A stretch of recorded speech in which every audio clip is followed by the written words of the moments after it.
There that I'll follow. Okay, so we'll be a little bit flexible with the time like we have been so far, but try to stick roughly to the schedule. I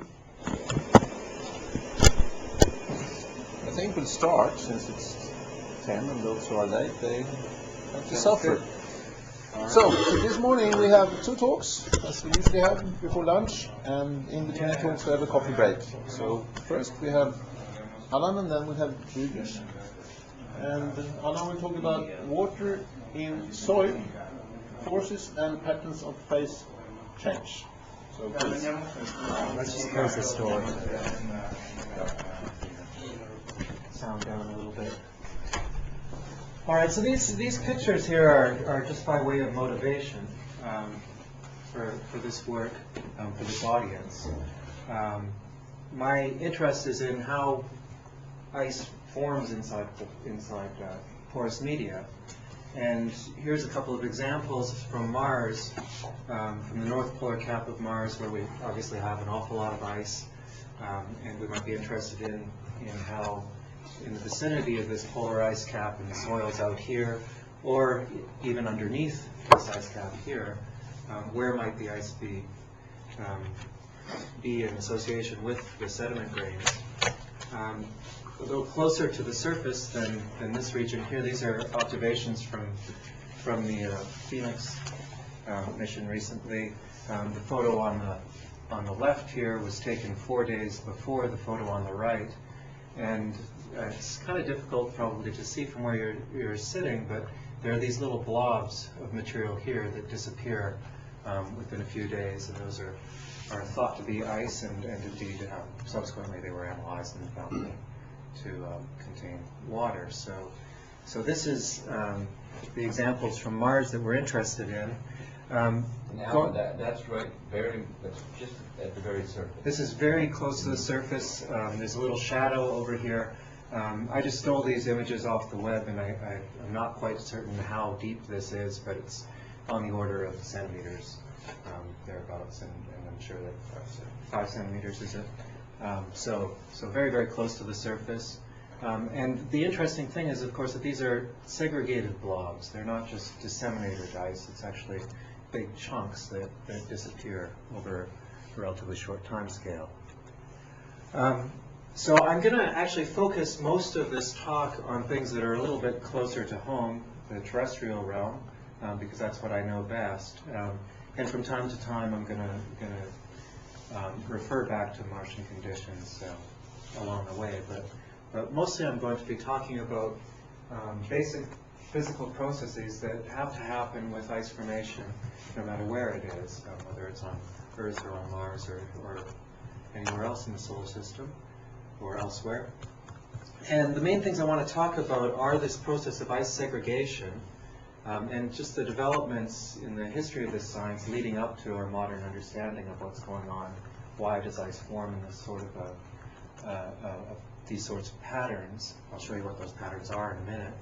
Then I'm going to spend a bit of time talking about how we go from the basic physics that I'm going to describe into developing a continuum description for the freezing behavior that we see. And then at the very end, I'm just going to have a few slides on conditions underneath glaciers, which were actually really motivated by places like this and this, trying to understand what's going on at the bottom of these large ice sheets. But I think it has some relevance to polar conditions on Mars as well, for that matter. And I'm not going to spend much time on that, but I also want to spend a little bit of time on some more recent interpretations of how ice lenses develop, and including some experimental results that come out of, most recently out of John's lab, actually. So I'll spend just a small amount of time there, and then I'll wrap it up. So the main question that I see as far as freezing in soils go is, why do you get this kind of behavior shown in the center here in detail, and ringed around here is some related phenomena that I'll describe as well. What you're looking at in this panel is some old experimental results from back in the 20s or 30s where what had been done is, this is a clay cylinder, was frozen from the top downwards. And as the freezing front penetrated into this soil, layers of segregated ice began to form. These are the dark regions.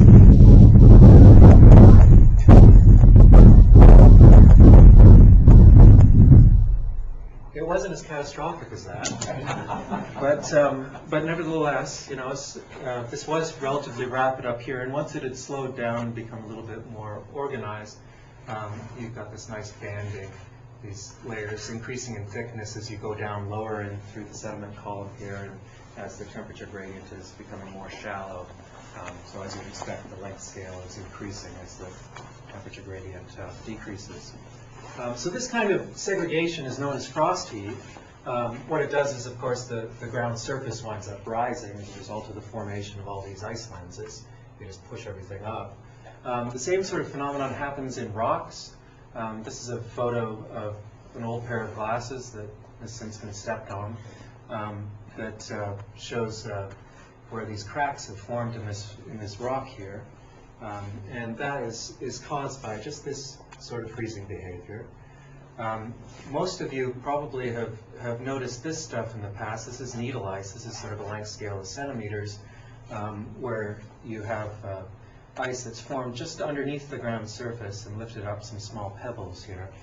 This is what makes the crunching noise on a crisp winter morning when you walk over some of this stuff. The needles break. So you've seen that. This is also responsible for the destruction of this bridge piling, or the uplift of this bridge piling in Alaska. So this sort of behavior does generate enormous forces over time. This is a region underneath the glacier where we've got a thick sequence of ice-infiltrated dirt underneath the glacier, and I'll spend a little bit of time talking about how these things form. But again, it's the same physics as that. And this is a patterned ground example where rocks have been formed into these ring-like patterns, and ultimately this is what's responsible again. So going way back to describe the physics of this process takes us back to Victorian times. There was an argument between Michael Faraday and John Tyndall on the one side and the Thomson brothers on the other side as to what explained or what was responsible for some results that Faraday observed and described following these experiments in which he had little balls of ice that were immersed in a bath attached to, I think it was rabbit gut strings. And what he did was he just very gently brought one of these little balls in contact with another one. He noticed that they jumped into contact. He was trying very hard not to impose any sort of a normal force in the system. But he found that he could roll one around the outside of the other, and there were a number of different little experiments that he did to come to the conclusion that if you get one surface of ice immersed in water and you put it up against another surface of ice in water, that something different is happening at that interface in comparison to just a surface of ice by itself. Tyndall followed on this work and also sort of championed this idea that behavior at the interface was different from behavior inside the bulk of the crystal, and that so something strange was going on at this location. Around that same time, the Thomson brothers, J.J. Thomson, had actually had predicted and shown that pressure melting takes place in ice. So the fact that ice floats means that we have a negative Clapeyron slope.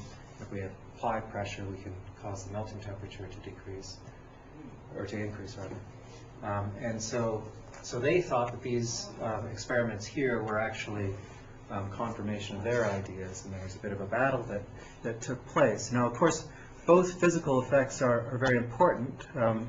One of these people became Lord Kelvin, and his views on what was going on became predominant in the Victorian times and on through the 20th century as well, or at least the early part of the 20th century. But there were some experiments that showed both kinds of behavior, one in which the surfaces were very important and one in which this pressure melting was very important. Most of you have probably seen experiments like this. This is a wire redulation experiment, where what's done is you attach a weighted wire, or you loop it around a block of ice. And typically this would be, well, the first time I saw one of these experiments, it was in my first year physics class.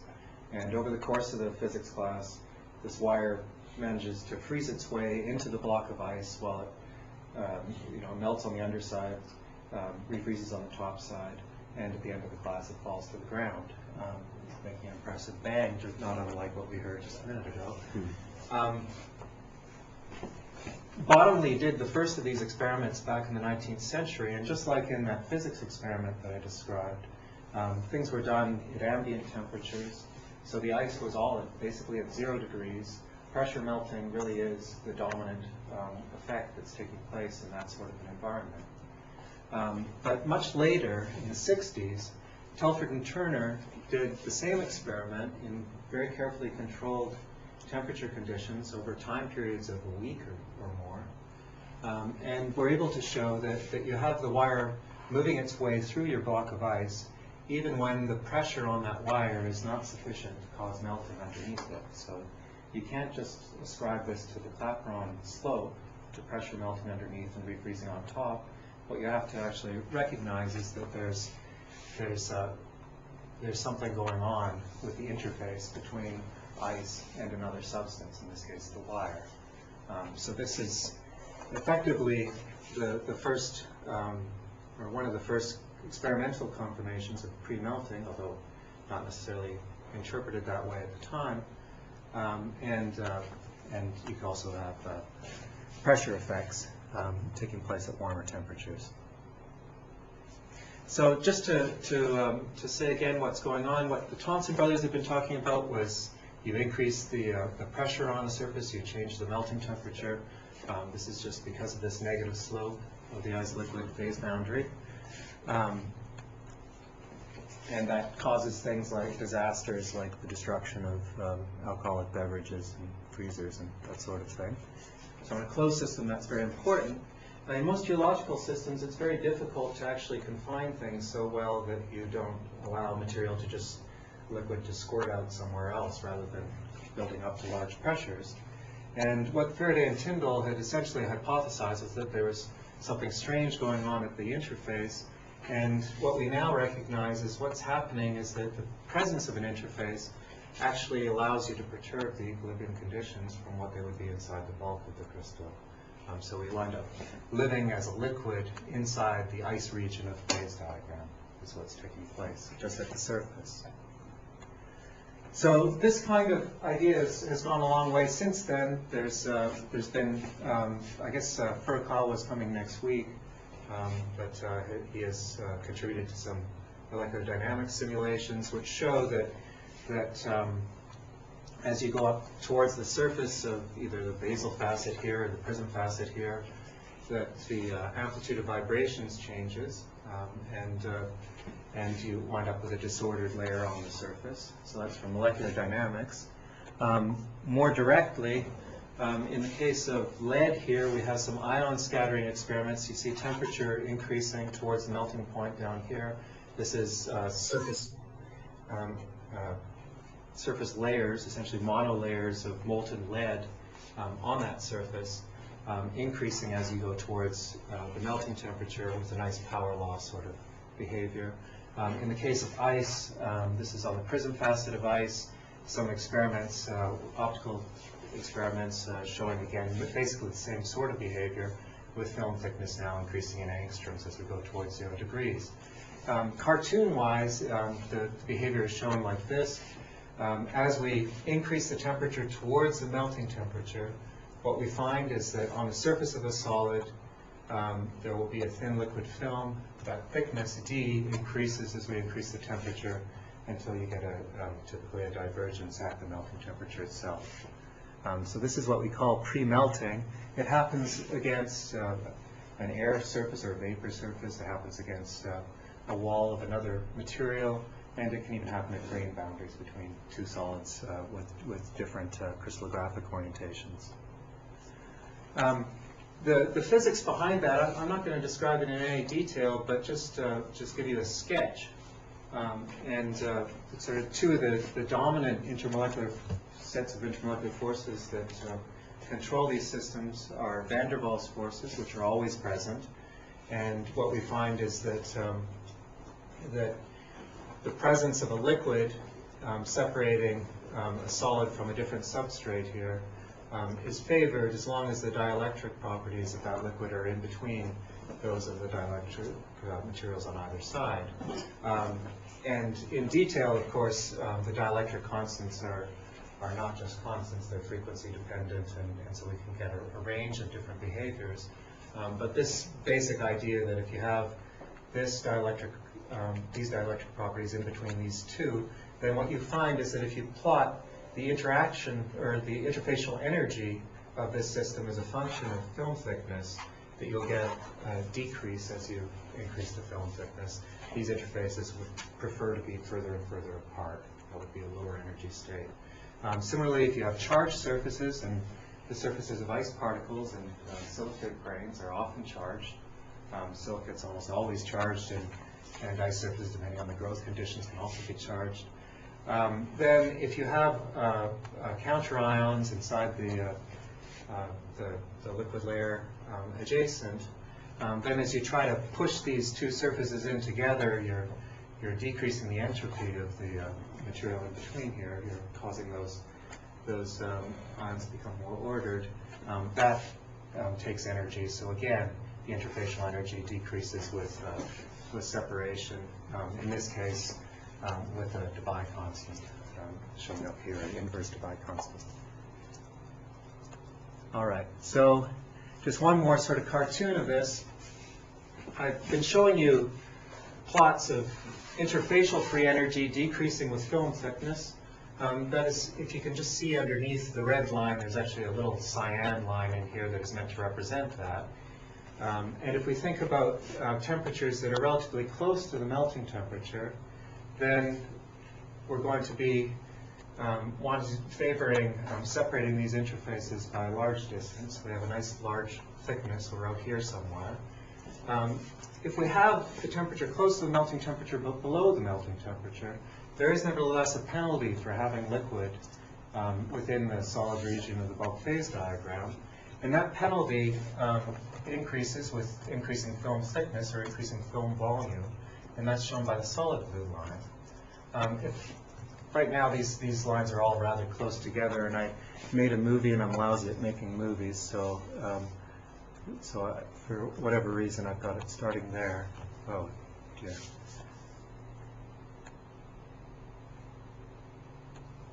Okay, so it doesn't show up on this screen, but so now you can see the separation of these lines a little bit better. You see what I've done here is I've just thought about making it colder, and as I make it colder, of course, I make the penalty for having that liquid water present, the bulk contribution to the total free energy, more disadvantageous. So I'm increasing the slope of this line. The liquid layer is present there to reduce the free energy of the entire system, which includes both bulk and interfacial contributions. And so where the slope of this line is matching the slope of this line is where the sum of the two wind up adding up to give you the minimum. So that's why that little red dot moves around. So if I make it colder still, then this minimum will continue to move over in this direction. If I make it warmer, it'll move off in the opposite direction. And I just put some numbers on this, or some formulas to this. The slope of this line here is dependent on the density of the solid, the latent heat of the solid, and then this reduced temperature, difference from the melting temperature here, divided by the melting temperature, and just times the film thickness gives us that contribution. So the slope of that is obviously everything here except for D. I is just that interfacial free energy, and the minimum happens where that slope is matching that slope, which is just what I've said. Okay, so that tells us essentially how all of these systems work. alongside that, the gradient of a free energy is nothing more than a force per unit area. There are enormous pressures that build up between the solid here and the wall as a result of this same behavior. And that is what gives rise to the dynamics that cause these segregated layers to form. And I'm going to describe that in some more detail as we go on. But just to give you an idea, for the ice system, you get a pressure of order 1 atmosphere for a temperature depression of 1/10 of a degree. So these can build up enormous forces, enough to lift up bridge pilings and break rocks and so forth. So you can write out an equation for the minimum energy, just as exactly what we had on the previous slide, where this term here is now, I'm going to equate this with the thermomolecular pressure, the force per unit area, just the negative of that slope. And if the surface here happens to be curved as well, has some macroscopic curvature K, there's another contribution to the temperature depression here that comes from the effects of surface energy. This is what's known as Gibbs-Thompson effect, that is familiar to people that are interested in nucleation, for example. We're all familiar with the idea that small droplets in clouds don't begin to form right at 0 degrees, but need to pass a nucleation barrier. That's related to this curvature term right over here. Does the wall have any effect on this, the material of the wall?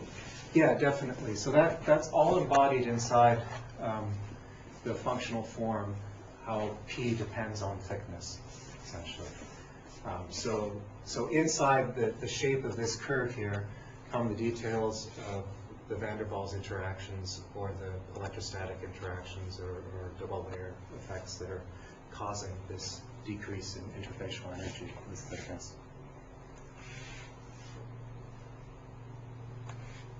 All right, so some really nice, I think still some of the cleanest physics experiments to demonstrate the dynamics in these systems come from some work that Larry Weiland and Greg Dash did back in the 90s.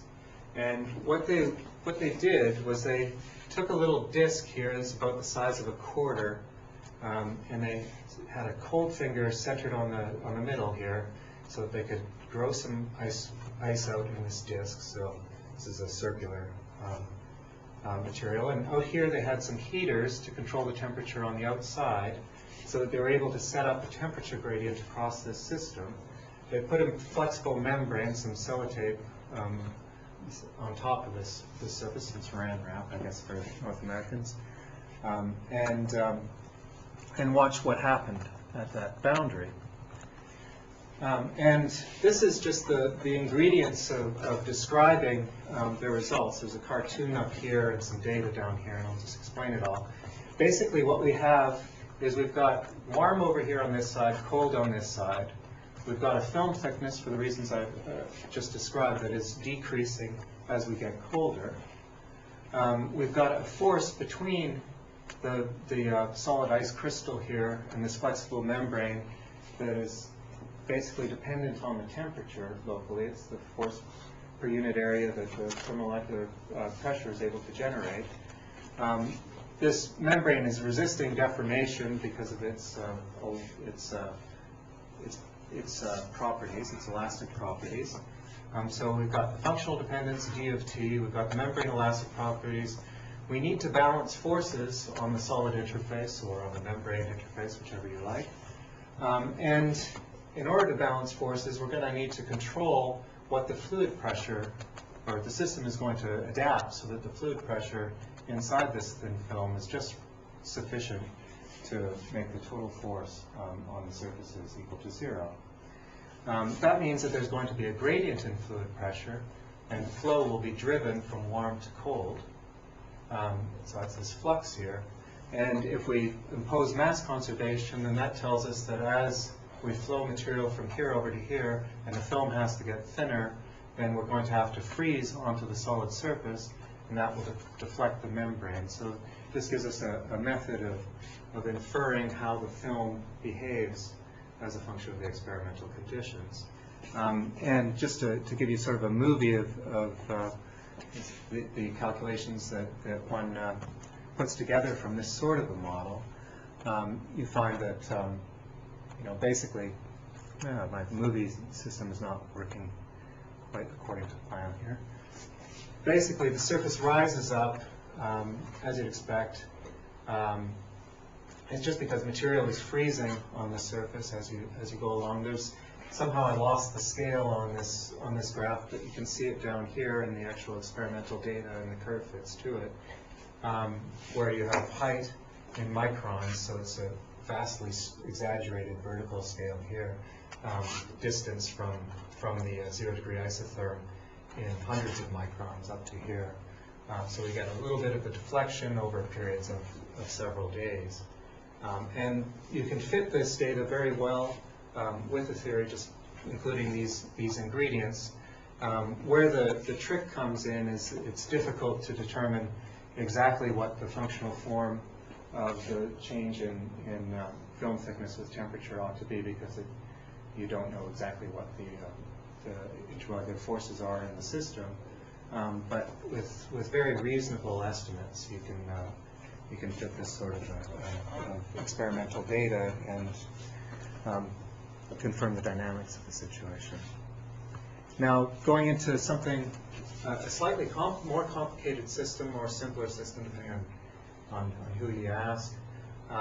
This is a system that I've worked on a little bit, just trying to understand what happens if you put a solid particle in the vicinity of an ice-liquid interface and you grow the ice interface into that liquid.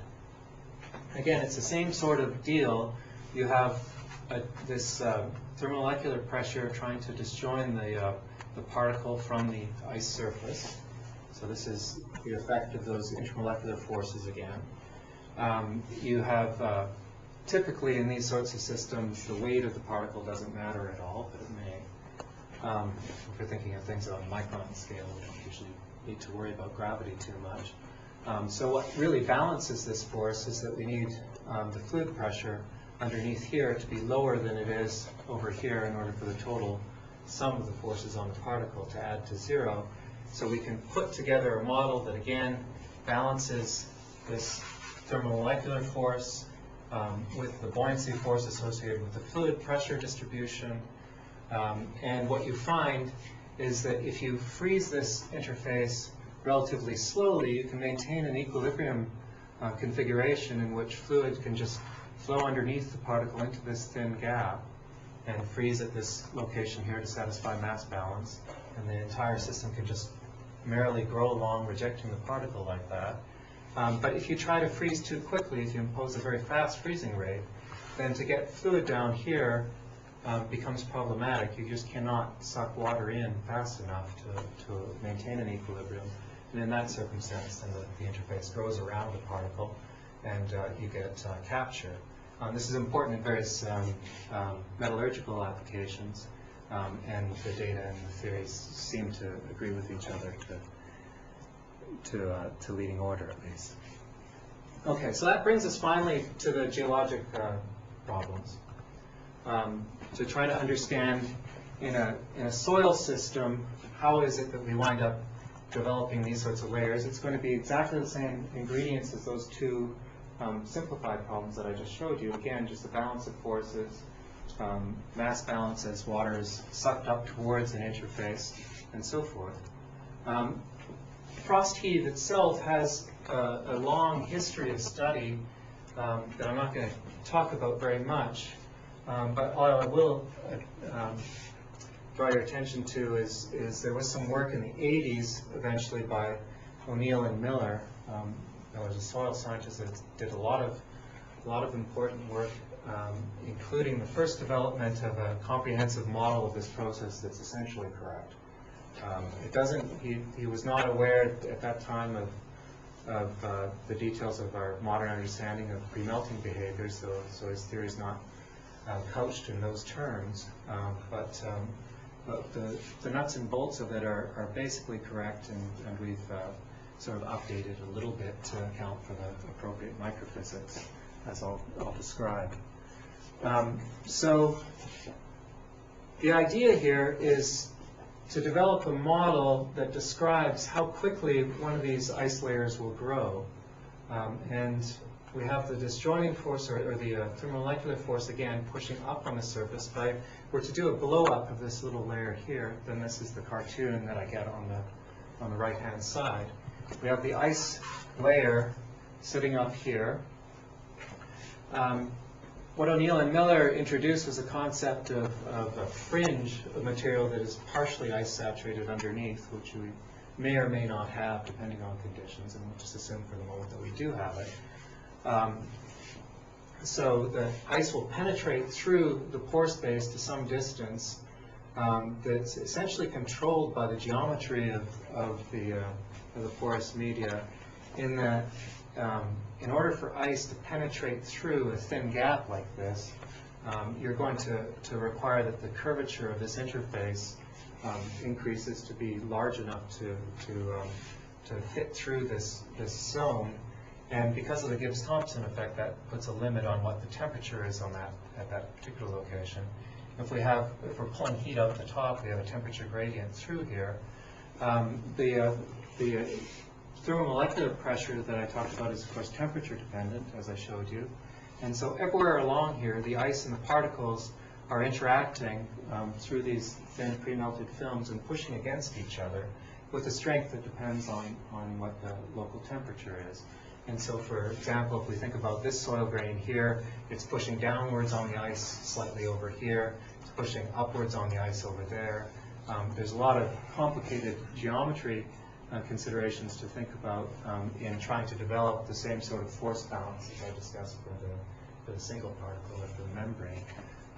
And so that's a bit of an issue. But it turns out that we can actually circumvent that issue and calculate what the net force is on all of on the ice interface itself, just by taking a step back and thinking a little bit more carefully about how these forces are generated. And the simplest system I could think of is just taking a particle and immersing it completely within ice with a thin pre-melted film around it. And just think about the case where we have a temperature gradient so that it's going to be colder up here than it is down here. In this sort of a system, then we expect that up at the top, where it's colder, this film is going to be a little bit thinner. And so the ice and the particle are interacting more strongly in this location than they are at the bottom here, where we have the thicker film at the warmer temperatures. And so if I wanted to know the total force on this particle, I could just integrate this pressure all the way around the particle, and I would come up with a net force that's pushing the particle downwards. In order to have the total force on the particle equal to 0, then I need a fluid pressure distribution in this liquid film that's actually going to drive water flow up to the top. I'll have high water pressure here, low water pressure here.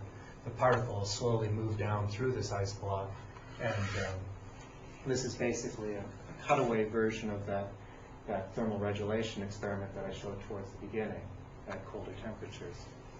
Okay, so that's how that system works. Now, I also have this equilibrium statement that, again, my temperature depression is related to that thermomolecular pressure and the curvature part out over here. And I can take that, and if I wanted to integrate that fluid pressure, I could instead stick in the temperature here and the curvature over here, so I just have the two parts from the equilibrium relation. And you can show that for any closed surface, it doesn't matter what the shape is, the curvature is going to integrate to 0 over a closed surface. So if this term goes completely away, I can deal with that with the divergence theorem, and I find that the net force over any closed surface is just the mass of the solid that's displaced by that surface times a scale temperature gradient over here. So this is what gives rise to the concept of thermodynamic buoyancy, and that allows us to solve the more complicated geometrical system where we don't want to bother figuring out what the surface geometry of the system is, but it's easier to figure out what the volume enclosed by that surface will be. So that's how we develop our continuum model, coming up from the microphysics to describe this sort of a system.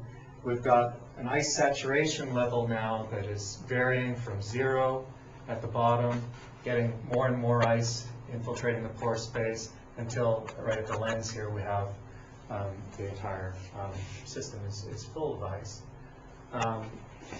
So we can calculate what the net upwards force is as a result of the molecular interactions between the particles and the ice. So we just calculated over the entire surface area here just by integrating over the volume of material inside this region here that's not ice, multiplied by a temperature gradient in an appropriate way.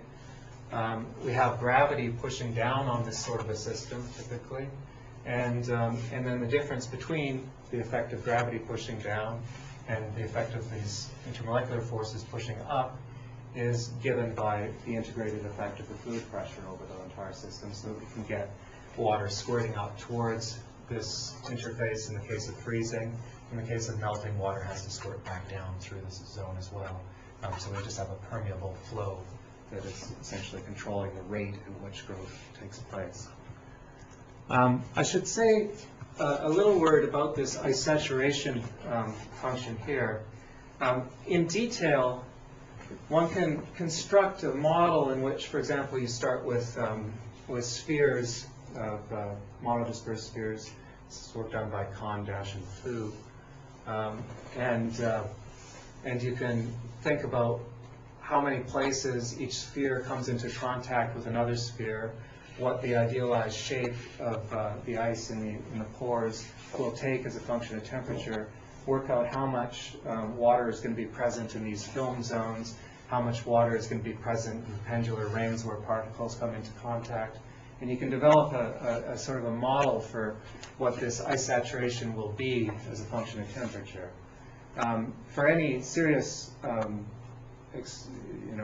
soil science or permafrost applications, that's not going to work very well because we don't have monodispersed spheres.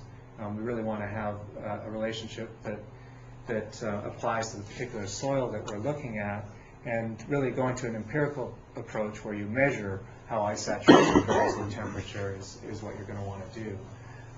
Unfortunately, we're limited in that the person that used to do most of these experiments where they measured ice saturation as a function of temperature retired a number of years ago, and he left us with some great work on a number of different clays and a number of different silts, and that's what we have. Of course, I think there's good reason to renew these sorts of experimental methods for other materials, for example, for subglacial tills, and if you had your Mars regolith to take samples of, that would be nice as well. But at the moment, we don't have that. There are these nice empirical relationships between ice saturation and temperature that can be fit to all of this data for these gravels, silts, and clays, and also permeability as a function of temperature as well, which is basically power laws that have these exponents and an important temperature here, which is the temperature at which ice first starts to infiltrate the porous media. There's some hope that maybe you could, if you do a correlation, for example, between specific surface area, which is going to be related to grain size and pore size, and this temperature, that they seem to fall, loosely speaking, on a line like this. So you might use that sort of a correlation to argue where you are. If you were to do that, for the material that I'm going to talk about for just some graphs that are coming up here, was something called China silt, and it sits right here on this graph. It's this measured properties. I was able to find, just in quickly trolling through the literature, one estimate of specific surface area of some Martian sediments that were tested in some Viking experiments at some point, and that would put you way down here on this graph. So at a very low specific surface area relative to most of the rest of these particles, which would mean that the temperature at which you first start to infiltrate the sediments would only be about 1/100 of a degree below the local bulk melting temperature, and would suggest that you would very easily freeze into that material. In reality, we don't know where Mars sediments are on here, and they probably span a whole range of conditions. So I just mentioned that in passing. Are those curves on the left all by TDR? They are. Yeah, well, actually, no. I think some of them are calorimetry as well. But they're mostly work of Andrew Tice and other people at Corel. And the specific surface area is mercury porosimetry? That's right. Yeah. So going forward to make the sort of continuum model of this sort of process, just to sketch out how it works, basically what you need to focus your attention on is the bottom ice lens. That's where all the action's taking place. Water gets sucked up from below through that partially frozen zone that you can't see sitting underneath here. In cartoon version, what you're thinking about is conductive heat transfer below the boundary of where ice extends to here. You have conductive heat transfer above the boundary of where this lens is actually sitting in here.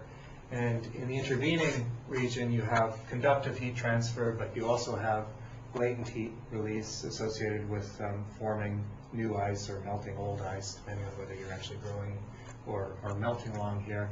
And all that I've told you about this mechanical boundary condition, this force balance, actually amounts to just another boundary condition on the heat equation when you're trying to run this sort of an experiment. You've got two moving boundaries to track, and you don't know the temperature at this location, and so that means you need this extra boundary condition for the mathematical details to work out.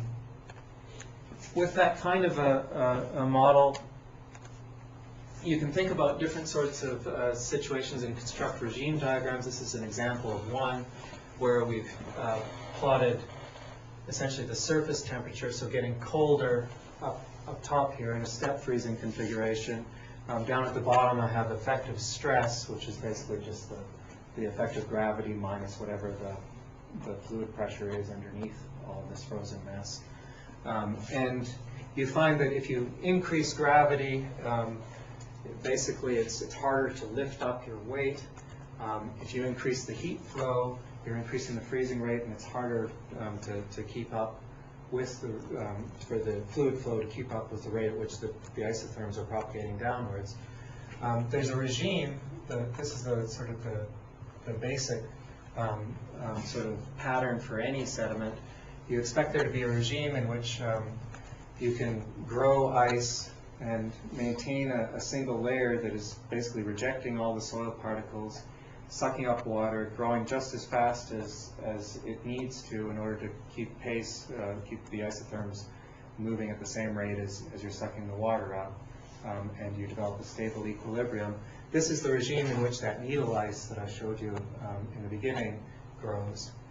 You have another regime that's kind of boring, where you can't actually initiate any lenses. I haven't talked about how these layers actually begin to form in the first place, but I'll say a few words about that in a minute.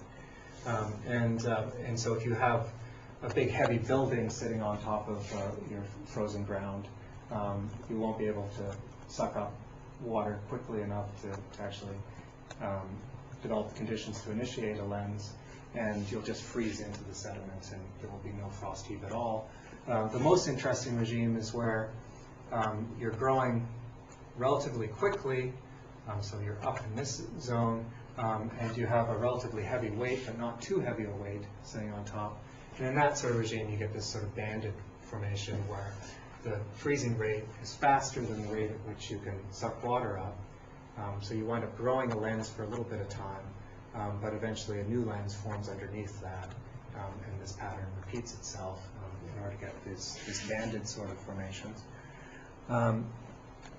Just for a cartoon taken from John's lab that I copied from him yesterday afternoon, what we are looking at is some ice lenses forming in here in an experiment where they change the freezing rate in steps. So we're watching this sequence of lenses grow, and in a minute here they're going to reduce the freezing rate yet again, and we go from that banded formation regime into a regime in which we just have a single lens growing in steady state.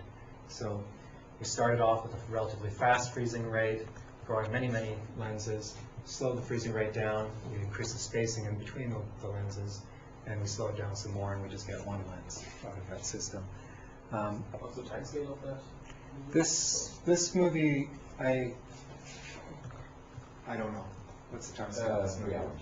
That was a 3-hour one again? Okay, so I have a couple of files that are 3 hours and one that's 15 minutes, and I wasn't sure about this one. Okay, so just moving on, sort of in transition here, just again, thinking about the Mars situation. This is a plot of epithermal neutrons coming out of the ground. The interpretation of this sort of data, I understand, is relatively complicated and could be controversial, but the basic idea is where you see the hot colors in here are places where you expect there to be less ice, and places where there's the bluer colors, there's more ice. An interpretation of this sort of data is shown in cartoon version up here as a function of latitude from the South Pole towards the equator, but not getting there, where you see these ice-rich layers thought to be at a depth of several centimeters or tens of centimeters, going down to depths of greater than a meter. And the ice content in these ice-rich layers is not very well defined or constrained by these sorts of measurements, but is estimated to be in the order of 60% by volume. So much more than you could fit inside just pores by themselves. There must be segregated ice in these zones if that interpretation is correct. Thinking about just a slightly different scenario here, getting closer to the pole, this is an example of what looks an awful lot like the tongue of a rock glacier. That's what it's been interpreted as by the geomorphologists. And that gets me into a question of, well, what would we expect underneath the ice caps or underneath glaciers in general? Do we get similar sorts of behaviors? Thinking about this is some problem that I've thought about a bit more recently, and thinking about what happens underneath glaciers such as this.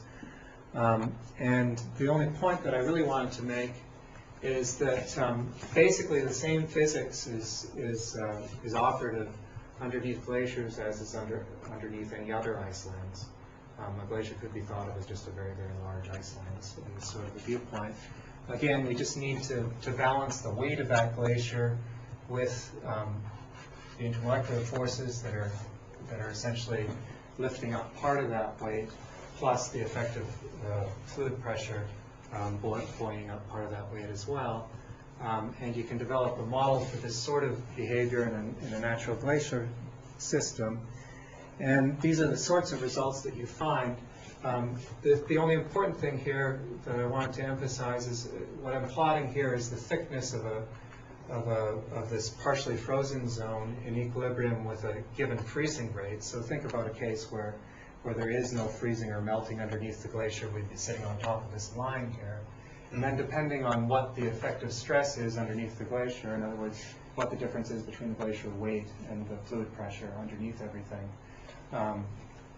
In glacial situations, these pressures are typically on the order of tenths of a bar, up to perhaps several bars in a typical glacial case. In a place where you have very cold ice sitting on top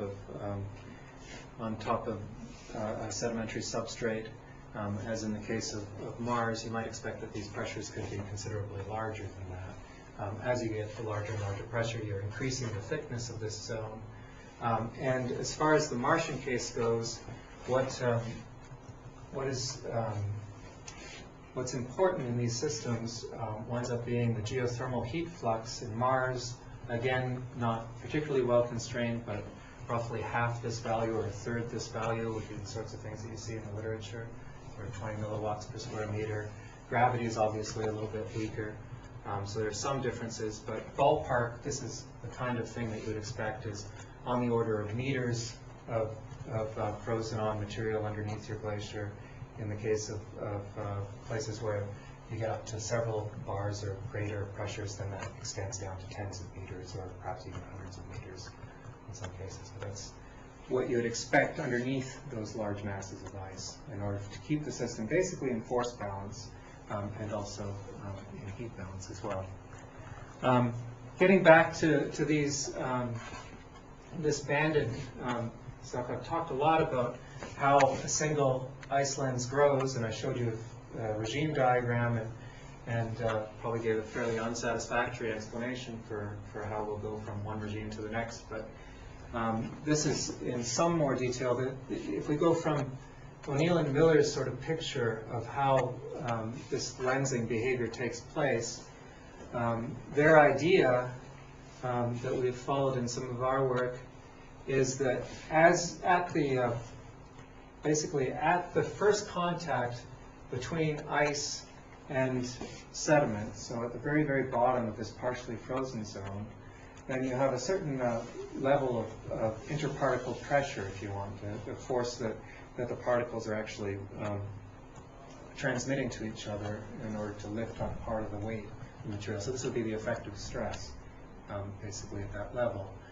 As you go up into the partially frozen zone, as you get to colder and colder temperatures, so you can say that this is getting colder to the right, what's happening is that the ice is actually lifting up part of that weight instead, and so that the pressure in between individual soil particles is actually decreasing as you get away from the very bottom position of where the ice is.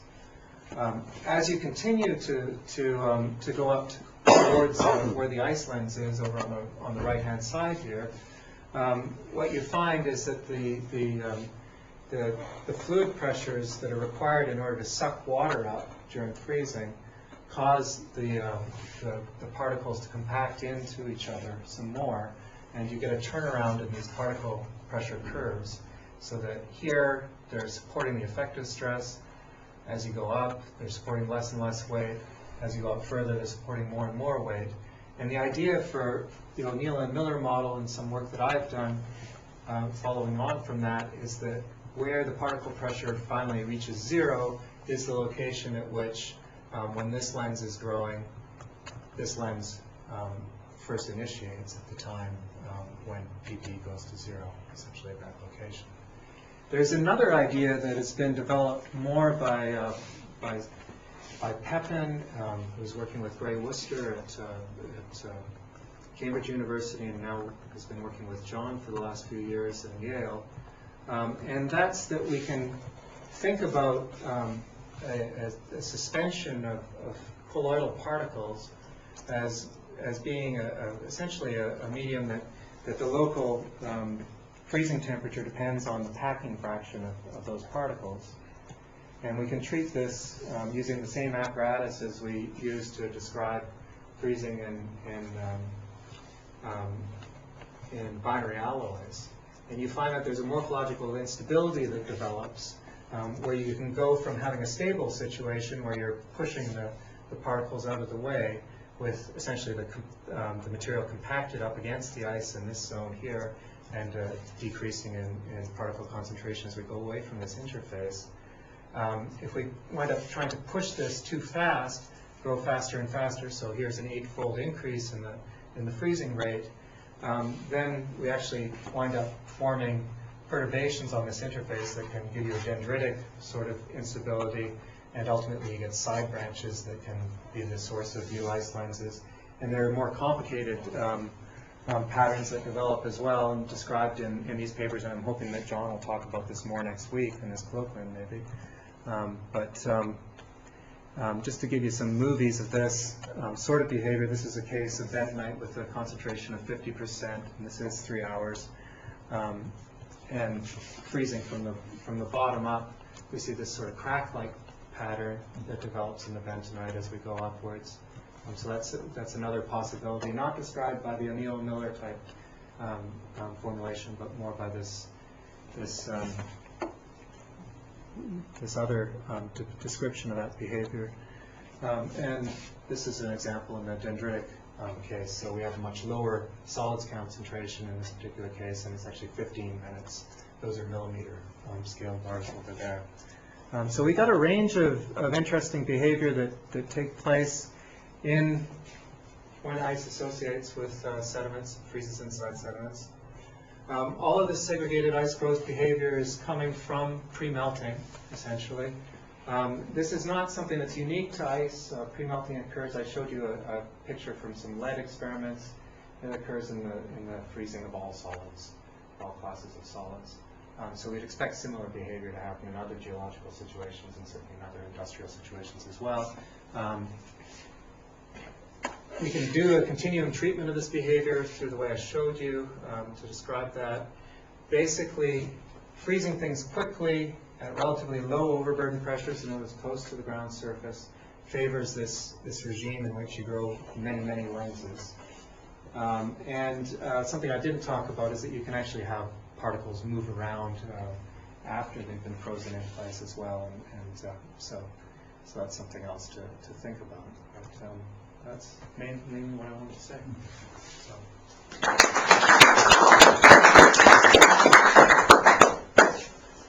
We have questions here.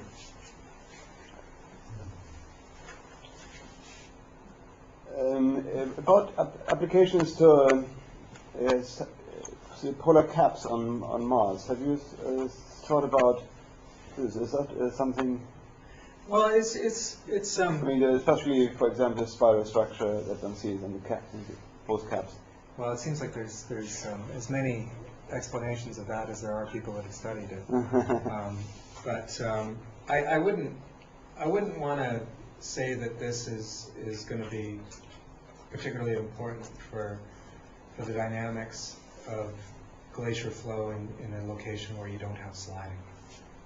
So for flow, possibly it's not important. Where it may be important underneath the caps is if you have heterogeneities in rates of freezing or melting underneath the glacier, and if you do have locations where you're actually melting underneath the polar caps, which is a possibility, then moving the water about and relating that to these effective stress distributions that are going to be related to the thicknesses of these zones may be something that's interesting. But I don't know that there's any evidence for water flow out from underneath the polar caps. But there's a possibility there. I think in general, my view from the astrobiological, sort of just thinking about this and coming and putting together this talk, is that really the near surface stuff is what you most want to look at, because that's what you can access and actually test. And of course, going to the polar caps is something interesting to think about as an aside at this point, but I wouldn't put too much weight on it. Any other questions? In this process of the freezing, when you're soaking the liquid, which is the length scale of this? This creates sort of an effective movement of the whole fluid? Yeah, so you're asking the length scale over which you'd expect the fluid to be moving. So in biological terms, for example, this could be an important issue in the transport of nutrients and so on. So in fact, we were actually just passing around a paper yesterday that is done by somebody that actually does measure ice content in soil. So there's a researcher in Japan named Kunio Watanabe who's looked at this, at least on a first cut at this, with putting fluorescent dyes on some biological material and looking where it winds up in association with ice lenses, and just confirming that it seems that nutrients are transported along those same fluid pathways. It's fairly qualitative sort of description, but so that seems to be the case. I'd say that the length scale over which these fringes develop is completely controlled by what the temperature gradients are, or not completely controlled, but largely controlled by the temperature gradients. This is always speaking on a saturated medium, or what I mean, water saturated medium, or? So I've only been talking about water saturated medium. There's no reason that you couldn't extend this to think about partially saturated media as well. It's just I'm not aware of anybody that's done that. And there are other complications actually coming along, following on from that. I think maybe a more important issue for the natural systems might be solute effects as well. Clearly, that if you've got, you're always going to have some dissolved constituents inside your porous media, and those are going to also affect the local thermodynamic conditions that give you freezing. And if that material is able to diffuse as well as on a comparable time scale to what the fluid infection is, then that may change the patterns that you wind up developing. So there's many ways that you can go to describe things in more realistic fashion. I'd like to just add on to that. In both the case of sea ice and all these environments, that Alan showed a picture of a single particle. The single particle, however it gets embedded into a piece of ice, exists in a temperature gradient.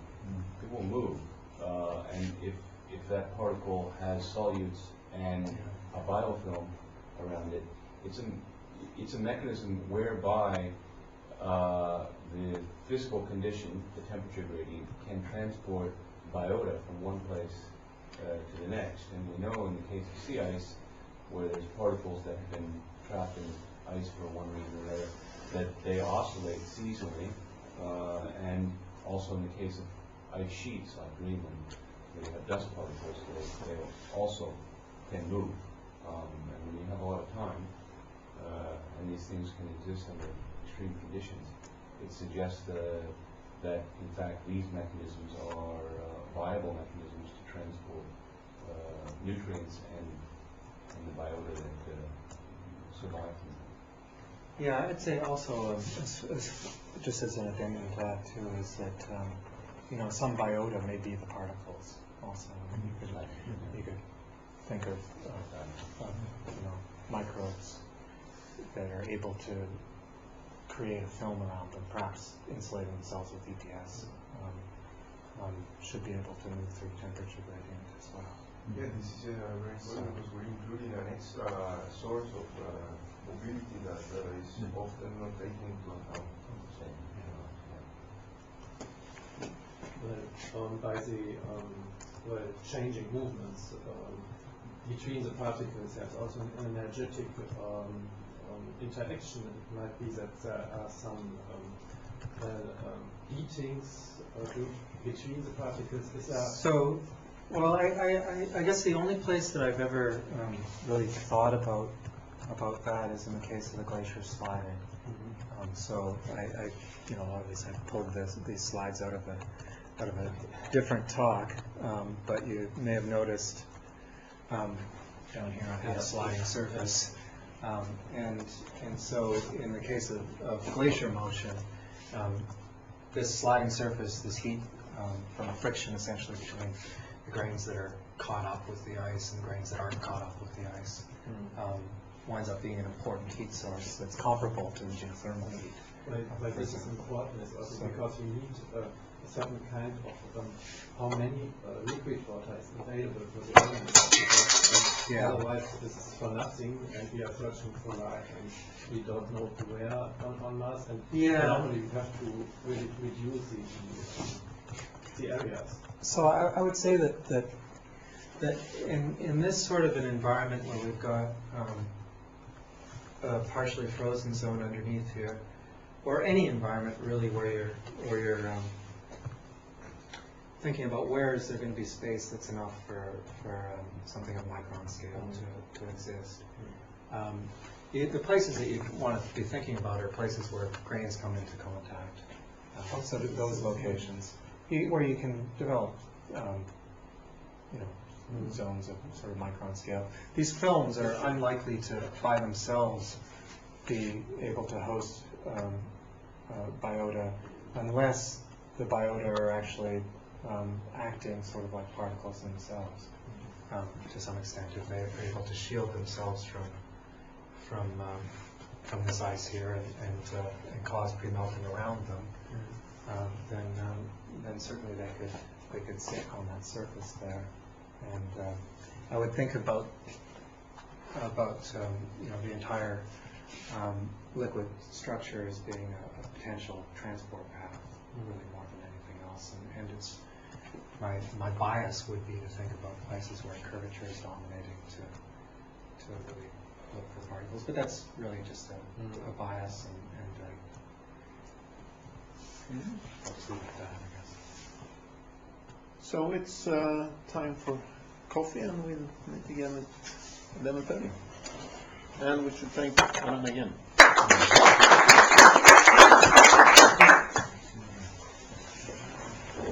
that